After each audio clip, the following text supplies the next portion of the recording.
Ito pa isang tanong ni Kuya. Ang sabi niya, paano daw hindi nag-earnings yung videos ko? Magto 200k followers na daw ako.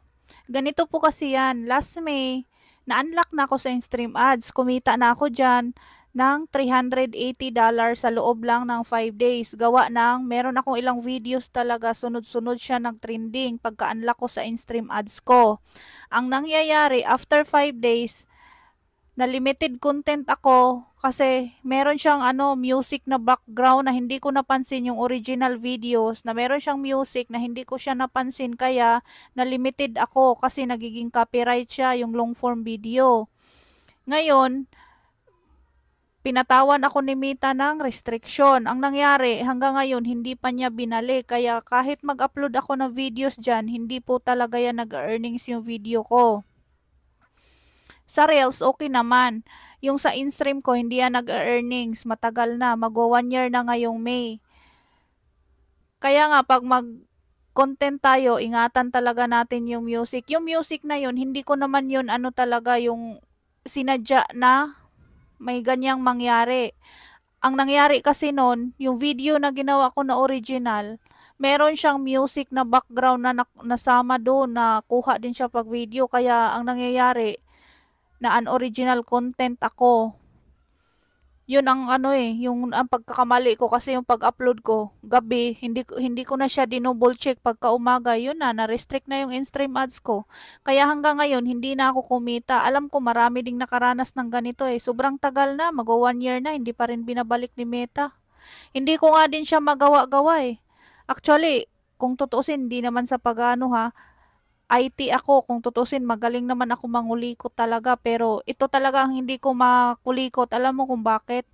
Pag ganyan kasi na nangyayari, si Meta talaga ang may hawak or siya talaga ang nag-adjust o siya ang may desisyon, hindi tayo na content creator. Ilang beses na ako nag-appeal, wala pa rin nangyayari. Kaya kahit ilang beses ka pa dyan mag-appeal, kung si Meta hindi ka papansinin, walang mangyayari. Yung appeal ko ilang beses na, pero wala pa rin siyang reply. Kaya, yung mga video ko dyan, parang katuwaan na lang. So, parang useless na rin yung pag-ano ko ng video, pero kasi yung pagko-content ko na lang ngayon, parang nag-i-enjoy na lang din ako kasi parang dito din ako, nakabuo din ako ng mga friends dito kahit sa comments lang or yung iba pina-follow ko rin. Kaya parang nabubuo yung friendship kahit sa comments lang, tapos hindi na rin ako nanghihinayang na kahit walang income yung video ko, at least napapatawa ko or naku-comfort ko. Minsan kasi tayo naman talaga may mga problema tayong pagdadaanan, ganyan. Natutuwa lang din ako na minsan yung iba hindi ko alam, naku-comfort ko pala sila sa kahit sa post ko lang, alam mo yun? Nakakatuwa din yung ganun Nawawala yung problema nila or nadadamayan mo sila.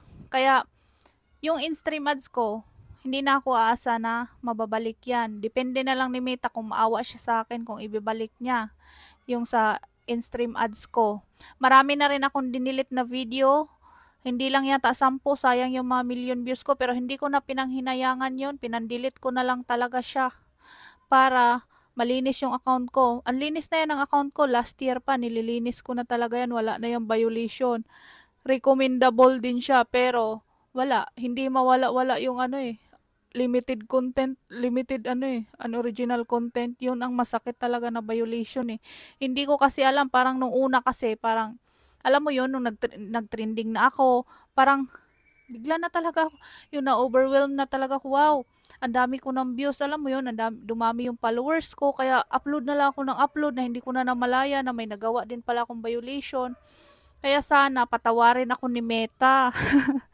Alam mo yun?